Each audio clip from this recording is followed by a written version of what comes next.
Yassin Limpo. Kedatangan Firly ke gedung Barreskrim Polri luput dari pantauan awak media yang telah menunggu kedatangannya sejak pagi.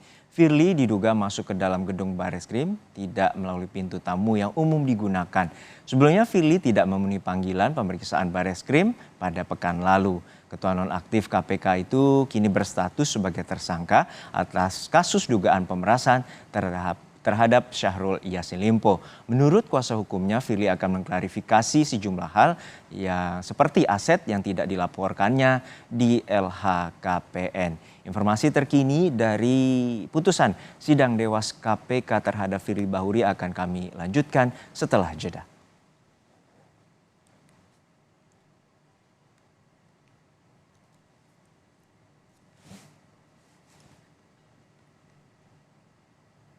Firly sebelumnya telah mengajukan surat pengunduran diri sebagai pimpinan KPK kepada Presiden Jokowi. Namun hingga kini surat itu belum ditandatangani oleh Presiden. Mantan penyidik KPK Yudi Purnomo Harahap menilai Firly diduga hendak menghadiri sidang etik dengan mengajukan pengunduran diri. Saat ini Dewas KPK telah menyatakan bahwa Firly Bahuri melanggar kode etik berdasarkan Peraturan Dewas KPK Pasal 4 Ayat 2.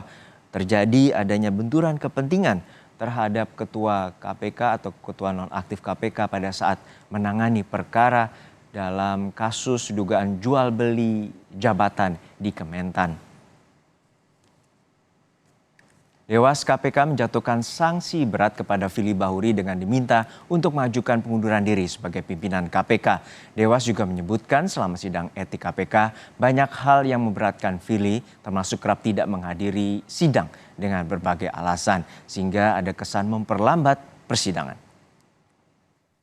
Menjatuhkan sanksi berat kepada terperiksa berupa diminta untuk mengajukan pengunduran diri sebagai pimpinan KPK. Mengumumkan putusan ini pada media jaringan milik komisi yang hanya dapat diakses oleh insan komisi dan atau lainnya sesuai dengan peraturan Dewan Pengawas tentang penegakan kode etik dan kode perilaku. Ketua Dewas KPK Tumpak Hatorangan dalam sidang putusan etik Firly Bahuri menyampaikan tidak ada hal yang meringankan untuk Firly Bahuri. Sebaliknya hal memberatkan untuk Firly selain tidak kooperatif dalam pemeriksaan, Firly juga telah pernah dijatuhi sanksi etik.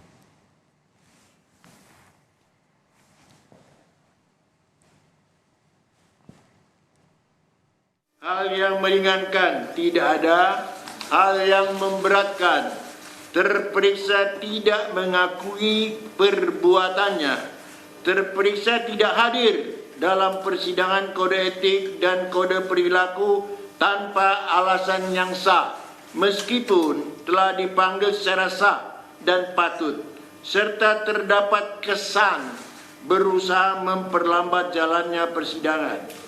Terperiksa sebagai Ketua KPK merangkap anggota seharusnya menjadi contoh dan teladan dalam mengimplementasikan kode etik dan kode perilaku di KPK, tetapi malah terperiksa melakukan sebaliknya. Terperiksa sudah pernah dijatuhkan sanksi etik.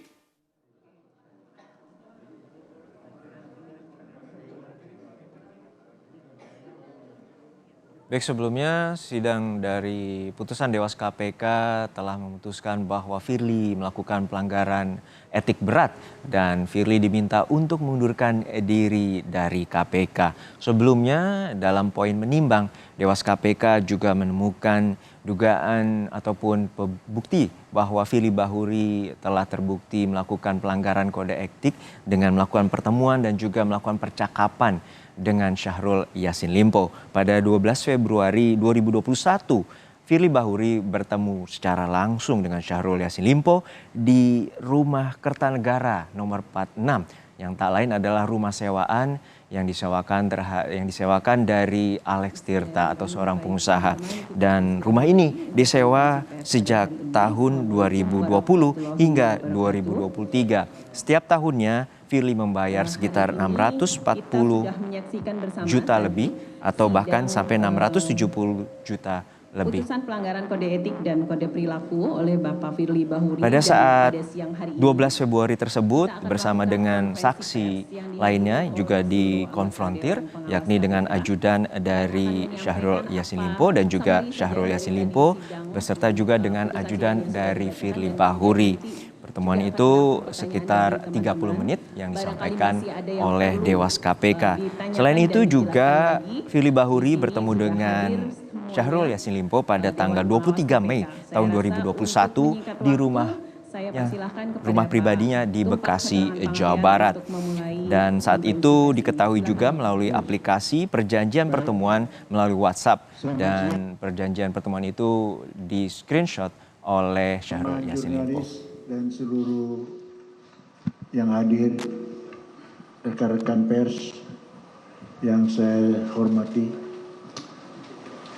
tentunya tadi sudah diikuti pembacaan putusan dugaan pelanggaran etik yang dilakukan oleh Ketua KPK nonaktif, yaitu Saudara Firly Bahuri.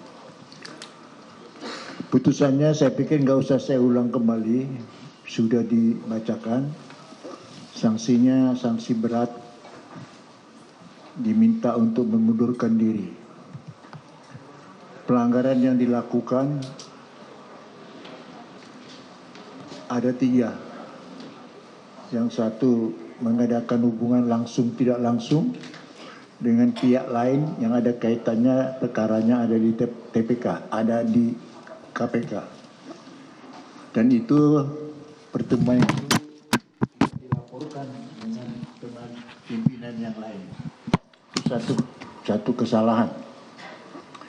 Ada kewajiban di kami, kalau terjadi yang sedemikian, kita harus saling memberitahu. Dewas juga begitu. Yang kedua, yang berhubungan dengan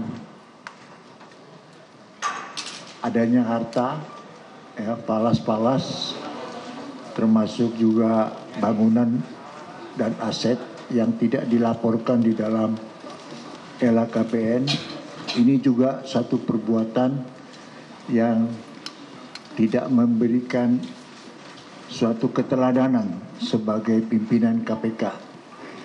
Ada di kami, di IS-KPK, nilai dasar kepemimpinan itu harus memberikan contoh teladan yang baik.